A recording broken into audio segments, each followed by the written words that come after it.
சபரிமலை ஐயப்பன் கோவிலில் மாதாந்திர பூஜைக்காக வரும் 12ஆம் தேதி நடை திறக்கப்பட உள்ளது.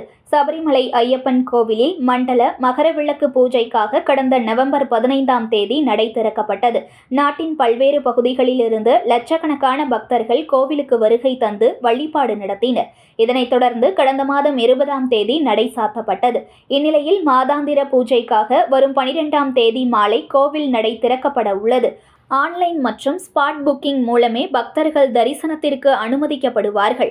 மாதாந்திர பூஜையின் போது பக்தர்கள் கூட்டம் குறைவாக இருக்கும் என்பதால் ஐயப்ப பக்தர்கள் பலரும் சுவாமி தரிசனத்திற்காக ஆர்வமுடன் முன்பதிவு செய்து வருகின்றனர்.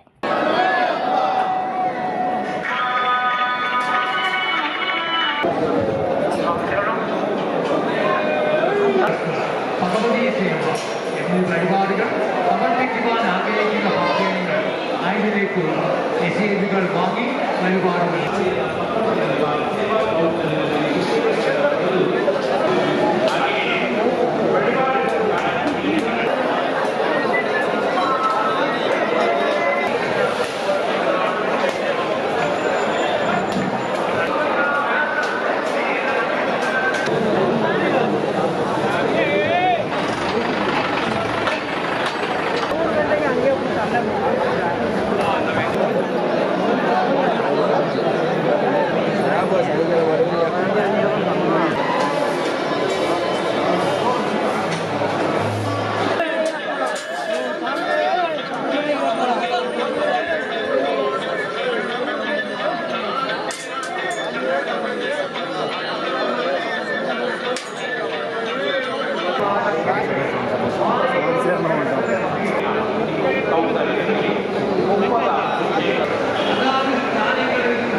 பவித்திரமான பம்பா நதியில் நீராடி